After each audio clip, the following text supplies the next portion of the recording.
Hello everyone, आज point में आपका स्वागत है। आज हम नया चैप्टर शुरू करने वाले हैं, जो है चैप्टर नंबर 4। वो कौन सा चैप्टर है? दो चरों वाले रैखिक समीकरण। मतलब कि अब हम रेखा समीकरण बनाएंगे और उनको सरल करेंगे, जिसकी दो विधियां होंगी। एक तो हम जो करेंगे गणितीय विधि, और गणितीय विधि मतलब कि अगर मैथमेटिक्स से सॉल्व करेंगे तो एक होगी गणितीय विधि और गणीय विधि कह सकते हैं इसको, और एक होगी आलेखीय विधि। आलेखीय विधि मतलब कि एक के अंदर अपन को गणीय विधि मतलब कि अपने को गणना करनी है, उनको अलग अलग सॉल्व करना है, और दूसरे के अंदर अपने को क्या करना है कि हमें वो उसके डायग्राम्स बनाने हैं, उसके चित्र बनाने हैं, ग्राफ बनाने हैं। गणितीय विधि के अंदर अपन मैथमेटिकली सॉल्व कर सकते हैं, लेकिन आलेखीय विधि के अंदर अपने को क्या जरूरत होगी? अपने को ग्राफ पेपर्स की जरूरत होगी। तो मैं आपसे रिक्वेस्ट करूंगा कि जब भी आप ये वीडियो देखेंगे, मतलब कि नेक्स्ट वीडियो के अंदर आप आलेखीय विधि के बारे में पढ़ेंगे, तो आप ग्राफ साथ में लेके बैठना, ताकि आप जैसे जैसे मैं सॉल्व करूं आप वैसे वैसे बनाएंगे तो आपको आसानी रहेगी। तो अभी हम गणीय विधि के बारे में बात करेंगे, और साथ ही साथ में थोड़ा बहुत इसके अंदर एक्स्ट्रा जानेंगे कि रेखीय समीकरण होते क्या हैं। तो अगर मैं इसका चित्र बना के बता दूं तो रेखीय समीकरण के अंदर केवल एक डेफिनेशन मैं आपको बता देना चाहता हूं कि रेखीय समीकरण होते क्या हैं। रेखीय समीकरण होते हैं जिनको हम x और y, मतलब कि ये x एक्सिस है और ये y एक्सिस है, इसके इस ग्राफ के अंदर अगर हम उसको प्रदर्शित कर सकें या प्लॉट कर सकें तो उसको रेखीय समीकरण कहते हैं। मतलब कि एक रेखा बना सके, तो मतलब कि ऐसा समीकरण जो रेखा प्रदर्शित कर सकता है, तो उसको हम लिखते कैसे हैं? तो उसको लिखने का तरीका होता है a1x, मतलब यहाँ पे ax कर देते हैं, by प्लस में c बराबर में 0। यहाँ abc कॉन्स्टेंट्स है और x और y चर हैं, जिनमें से एक का मान रखने पर दूसरे y का मान अपने को इसी समीकरण से पता चल जाता है। दोनों समीकरण में देखने वाली बात है कि x और y की घातें एक एक होंगी, और दोनों एक ही साथ में नहीं आएंगे, मतलब कि दोनों अलग अलग पदों में रहेंगे। मतलब कि दोनों, यानी किसी में x y गुणा में आ जाते हैं, वो रेखिक समीकरण में नहीं आएगा।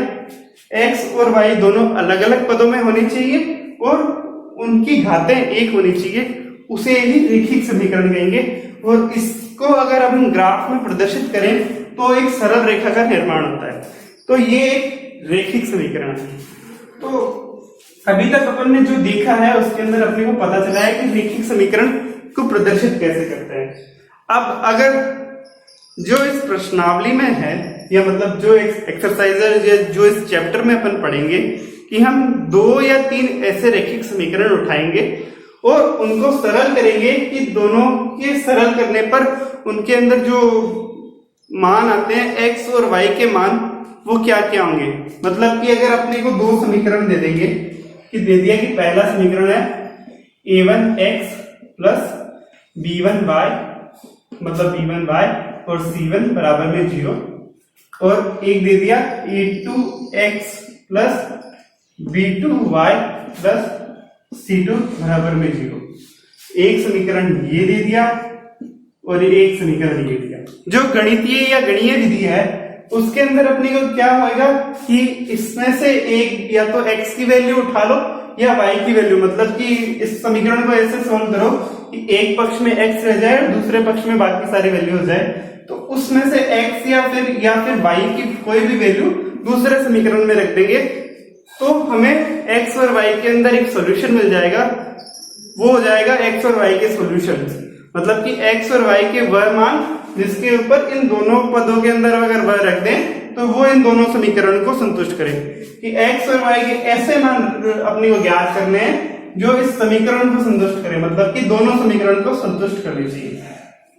मतलब कि ये बराबर में 0 है तो ये बराबर में 0 आना चाहिए दोनों पद में रखने पे। तो इसलिए हमें क्या करेंगे, और मतलब कि हम सब्स्टिट्यूट करेंगे। तो अगर ये ग्राफ में अगर देखें तो ग्राफ में क्या होता है कि अगर मान लेते हैं ये रेखा नंबर 1 है और ये जो रेखा है ये रेखा नंबर 2 है, मतलब कि ये पहला समीकरण है और ये दूसरा समीकरण है जिसको ग्राफ में प्लॉट किया।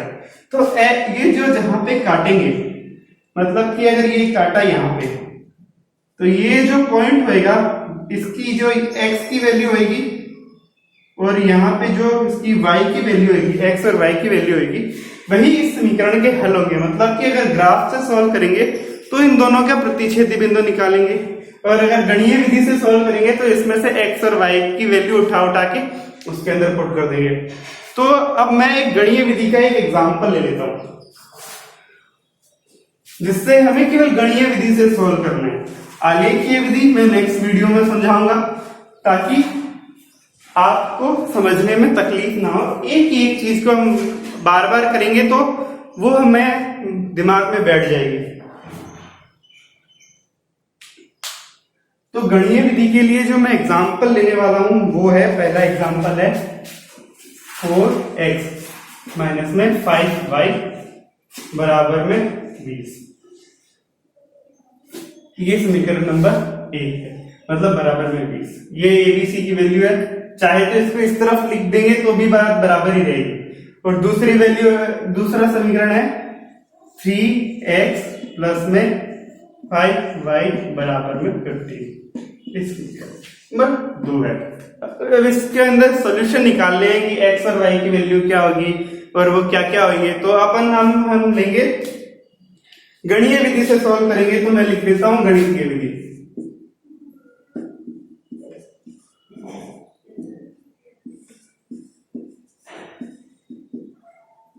गणितीय विधि में अपने को ग्राफ नहीं बनाना, कोई चित्र नहीं बनाना, थोड़ा बहुत कॉम्प्लिकेटेड लग सकता है कभी कभार, लेकिन आप देखोगे समझोगे तो आपको इजी लगेगा। इजी मेथड है कि इसके अंदर पहला समीकरण, एक समीकरण ले लेते हैं, उसके अंदर क्या है कि इसके अंदर से अपने को x का वैल्यू निकाल लेते हैं। तो अगर हम 5y को उधर ले जाएंगे तो क्या बनेगा, इसको उधर ले जाएंगे 20 प्लस 5y और 4 का भाग दे देंगे।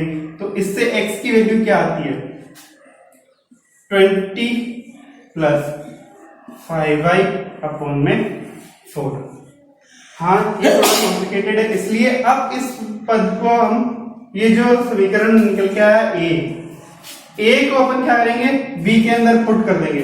b के अंदर पुट करेंगे तो ऐसा है कि ये लंबा मेथड जा रहा है तो ये थोड़ा लंबा रहता है। तो अब अगर 3 लिख दिया, x की वैल्यू क्या है वो गुणा में है, वो है 20 प्लस 5y अपॉन में 4 प्लस में 5y बराबर में 15। अब आप कहोगे कि सर ये तो लंबा मेथड हो रहा है। हाँ, हो रहा है, इसलिए मैं कहूंगा कि हम इसको यही छोड़ दें। क्यों? क्योंकि गणितीय विधि के अंदर है ना ये कॉम्प्लिकेशन बढ़ जाते हैं कि आपको सॉल्यूशन बहुत लंबी, इसलिए हम आलेखीय विधि की तरफ चलेंगे। ये लंबा पड़ रहा है इसलिए मैं इसको यहीं पे छोड़ रहा हूं। मैं इसको क्यों दिखाया, क्योंकि आपको पता चल जाए कि ये लंबा मेथड है, इसको हम करेंगे नहीं क्योंकि बहुत टाइम लग जाता है और ये आपको क्वेश्चन में भी नहीं पूछा। मैं इसलिए समझा रहा हूं ताकि हमें ये पता चल जाए कि है ना हमें ये क्वेश्चन आते क्यों नहीं है और करवाएं क्यों नहीं चाहते, इसलिए ये बड़ा है। तो इसका एक पेज का सोल्यूशन है, आपकी कॉपी भर जाएगी लेकिन आप इसका सोल्यूशन नहीं निकाल पाएंगे। तो इसलिए अपन नेक्स्ट टॉपिक पढ़ेंगे जो आलेखीय विधि में अपने को सपोर्ट करेगा। नेक्स्ट टॉपिक में जो आलेखीय विधि को अपने को सपोर्ट करेगा वो पॉइंट रहेगा, क्या रहेगा कि हम उसमें देखेंगे कि 2 समीकरण दे रखे हैं जो मैं लिख लेता हूं, a1x plus b1y plus c1 बराबर में 0।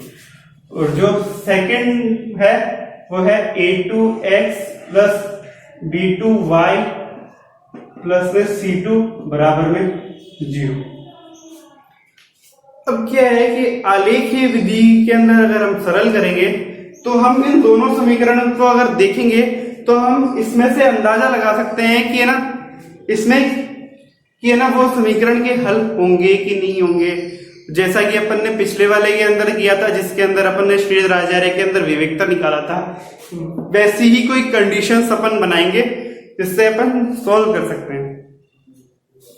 तो इन समीकरणों को देखने से हम 3 कंडीशंस ऐसी देख सकते हैं जिससे ये समीकरणों की प्रकृति के बारे में पता चल जाता है कि उनके हल होंगे या वो प्रतिच्छेद करेगी कि नहीं करेगी। तो पहली कंडीशन क्या होगी? जो पहली कंडीशन होगी जिसके अंदर देख लेते हैं A1 अपॉन A2, मतलब दोनों के अंदर जो A1 और A2 है उनको आपस में बटा में रखा और वो नॉट इक्वल्स टू है B1 अपॉन में B2। मतलब कि ऐसे दो समीकरण या ऐसी दो रेखाएं मिल गई जिनके x के गुणांक का भाग, x के गुणांक का अनुपात और y के गुणांक का अनुपात बराबर नहीं है। अगर ये दोनों बराबर नहीं है तो अपन क्या कहेंगे? तो ये क्या होगी? प्रतिच्छेदी रेखाएं होंगी।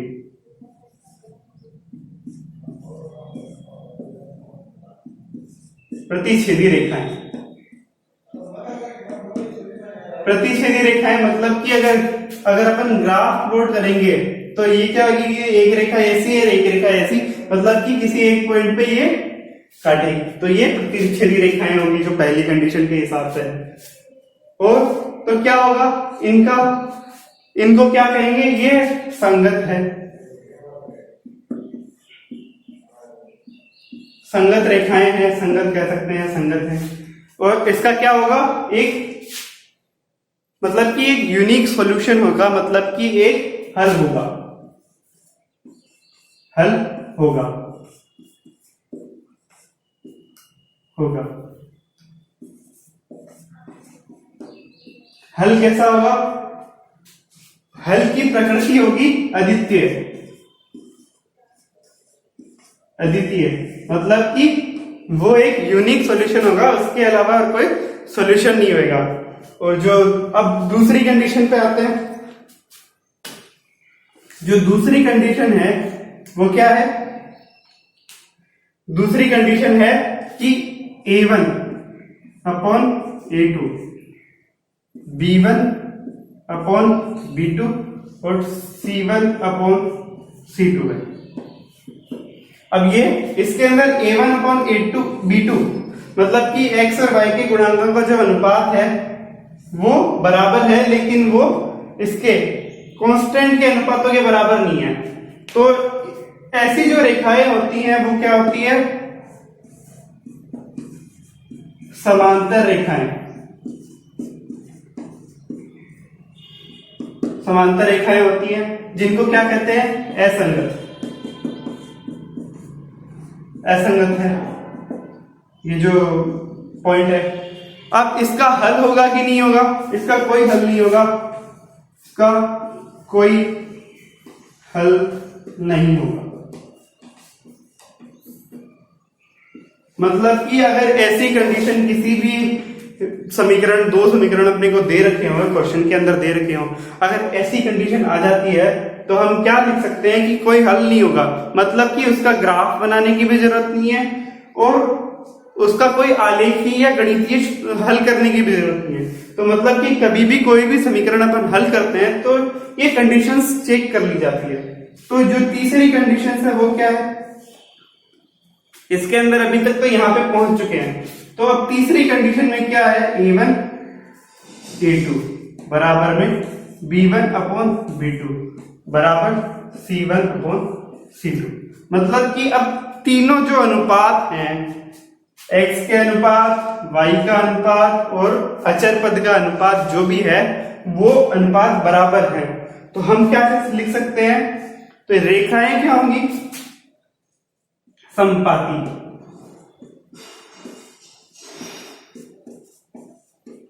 समपाती रेखाएं। समपाती का मतलब क्या है? मैं एक बना के बता देता हूं आपको। समपाती का मतलब है कि एक तो समीकरण ये है और समपाती का मतलब क्या होगा कि इसी के ऊपर दूसरी रेखा है, मतलब कि एक के ऊपर एक रेखा आ जाती है। मतलब कि दो रेखाएं एक ही है लेकिन उनके लिए अलग अलग समीकरण दे रखे हैं। तो इसके लिए अपन क्या कर सकते हैं? तो इसके क्या होंगे, क्योंकि ये संपाती है मतलब कि हर एक छोटे छोटे पॉइंट पे क्या कर रही है, आपस में प्रतिच्छेद कर रही है, तो हर एक पॉइंट इसका हल होगा, तो इसके क्या होंगे, अनंत हल होंगे, अनंत हल। अर्थात कि अगर हम इस समीकरण को अगर साथ में मिल जाए तो हम क्या कहेंगे कि इसके अनंत हल होंगे, कि मतलब कि इतने हल कि हम निकाल नहीं पाएंगे, तो इसका कोई सॉल्यूशन हमें नहीं करना पड़ेगा। हमें अगर हमें कोई दो समीकरण दे रखे हैं और उनके अपने को हल निकालने को बोला, तो सबसे पहले ये तीनों कंडीशंस चेक कराओ। अगर तीनों में से ये कंडीशन आए तो कोई हल नहीं होगा, तो उसका आगे सॉल्यूशन करने की जरूरत नहीं है। मतलब पहली बात तो ये हो गई। दूसरी बात क्या है कि अगर ऐसी कंडीशन आ जाए कि ऐसी कंडीशन आ गई, तो उसके क्या होंगे, अनंत हल होंगे। अनंत हल होंगे तो हमें यह भी निकालने की जरूरत नहीं है, क्योंकि अनंत हल हम निकाल नहीं सकते। अनंत कोई डेफिनेशन नहीं है। एक दो हल होंगे तो हम वो निकाल पाएंगे, लेकिन अनंत हल होंगे तो वो नहीं निकाल पाएंगे। तो अगर हम ये तीनों कंडीशन चेक कर लेते हैं और अगर हमें वह पहली कंडीशन आ जाती है, तभी अपने को हल निकालने होंगे, तभी अपने को पूरा पद सोल्व करना होगा, जिसके अद्वितीय हल होगा, और उसी को सोल्व करके अपने को इस प्रश्नावली में बताना है। तो आज की वीडियो में मैं इतना ही बताऊंगा। हाँ, मेरे को पता है कि मैंने थ्योरेटिकली बहुत ज्यादा खींच लिया है इसको, इसलिए इसके जो भी एग्जाम्पल वगैरह होंगे वो नेक्स्ट वीडियो में अपन शेयर करेंगे। और आज की वीडियो में इतना ही, मिलते हैं नेक्स्ट वीडियो में। Thank you.